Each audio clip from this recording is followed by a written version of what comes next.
ఆయన మంచోడు అంటున్నావు, మీ ఆయనకి సరిగ్గా వాక్యం చెప్పండి. మీ ఆయనకి శత్రువు అవ్వద్దు చూడండి. తల్లులు ఒక్కళ్ళ కాదు, ఫ్యామిలీలతో రండి, అప్పుడు తెలిసింది వాక్యం ఏందో. కుటుంబాలతో రండి, ఆయన తీసుకొని రండి. ఇక్కడ మగవాళ్ళు స్ట్రెంత్ పెరగాలి. ఒక్కళ్ళు వచ్చి నేను ఒక్కడనే వస్తున్నాను, నేను కూడా మానేస్తే బాగుండని వాళ్ళ ఆలోచనలు మారుతున్నాయి. అర్థంగా? ఒక్కళ్ళని తీసుకురావట్లేదంటే మీరు డాక్టర్లని, వైద్యుల్ని, లేకుంటే ఉప్పు పప్పు ఇచ్చిన వాళ్ళు పొగుడుతున్నారు కానీ దేవుని గురించి చెప్పట్లా. చెబుతున్నారా? కొంతమంది ఉన్నారు బిజీ పర్సన్స్, వాళ్ళకి ఇంకా అవకాశాలు ఉండవు కాబట్టి నేను వాళ్ళ దేవునికి అప్పచెబుతున్నా. నీ కొరకు ప్రాణం పెట్టిడండి. నువ్వెవరో నేనెవరో తెలియదు. ఆయన మన నింద ఆయన అనుభవించారండి. మనం పొందవలసిన డబ్బులు ఆయన అనుభవించారండి. మనం మోయవలసిన భారాన్ని ఆయన అనుభవించారండి.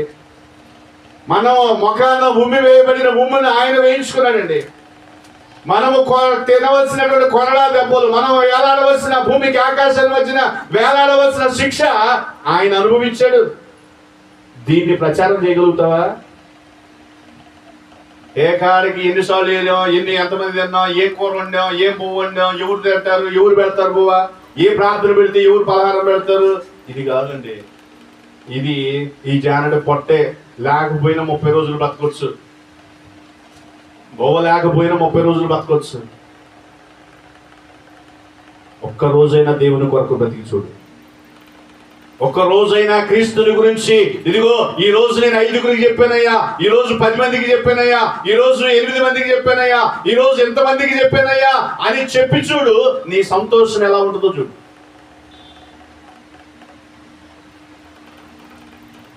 ఆ సంతోషం రావాలండి.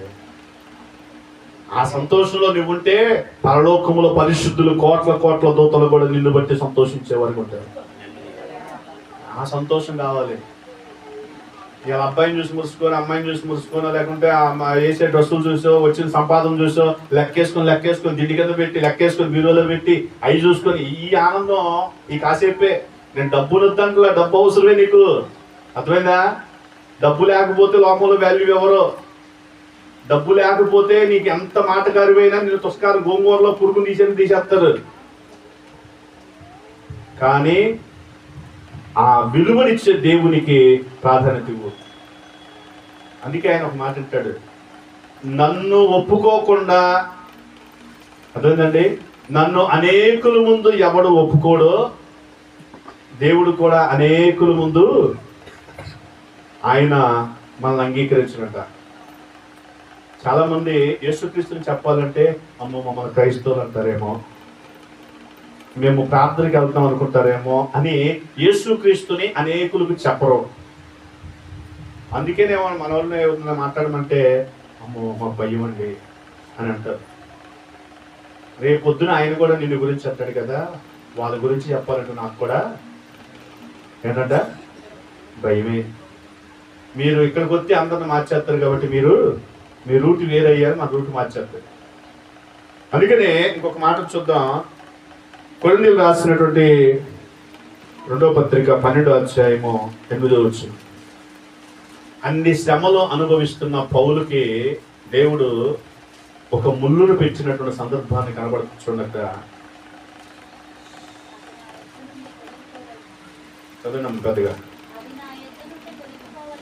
అది నా యొద్ద నుండి తొలగిపోవాలని దాని విషయమై ముమ్మారు ప్రభువును వేడుకొంటిని, అందుకు నా కృప నీకు చాలును, బలహీనత యందు నా శక్తి పరిపూర్ణమగుచున్నదని ఆయన నాతో చెప్పారు. అవునండి, పౌలుకు కూడా ఒక ముళ్ళు ఉంది, ఒక బలహీనత ఉంది. ఆ బలహీనతను చూసి దేవుని సువార్త చెప్పడం ఆపేలా, లేకుంటే ప్రయాణాల్లో వెళ్ళి దేవుణ్ణి మాట్లాడకుండా దేవుని గురించి చెప్పడం మానేలా. అయ్యో నాకే ఇంత శ్రమ ఉంది, ఇంత బాధ ఉంది, ఈ రోగం ఉంది, ఈ సమస్య ఉంది, ఈ కష్టం ఉంది, ఈ ఇబ్బంది ఉంది, ఈ ప్రతికూలత ఉంది, నేను ఎంత పని చేస్తున్నా కదా నాకే ఈ శ్రమ ఉందా అని దేవుణ్ణి దూషించలా. ఆ శ్రమలో కూడా ఆయన అంటున్న మాట, అదిగో నేను పడుతున్న దానికి సంపూర్ణమవుతున్నది.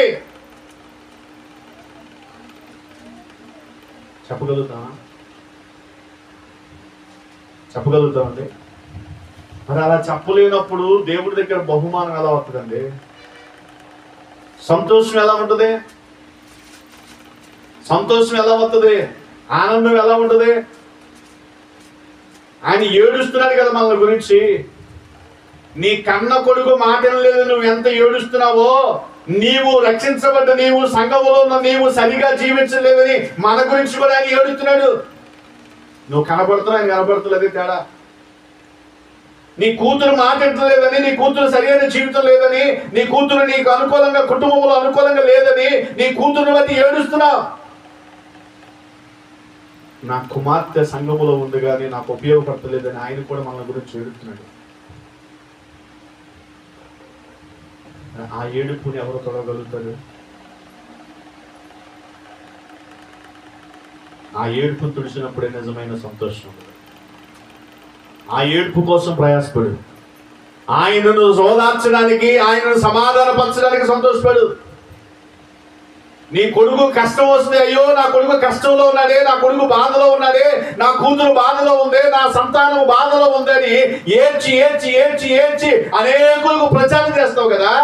నీ కొరకు నిందలు అనుభవించి సిలువలో వేయబడి ఆయన బాహాటముగా అవమానించబడిన స్థితిని జ్ఞాపకం చేసుకుని ఆయన కొరకు ఒక్క రోజైనా బ్రతకగలుగుతున్నావా?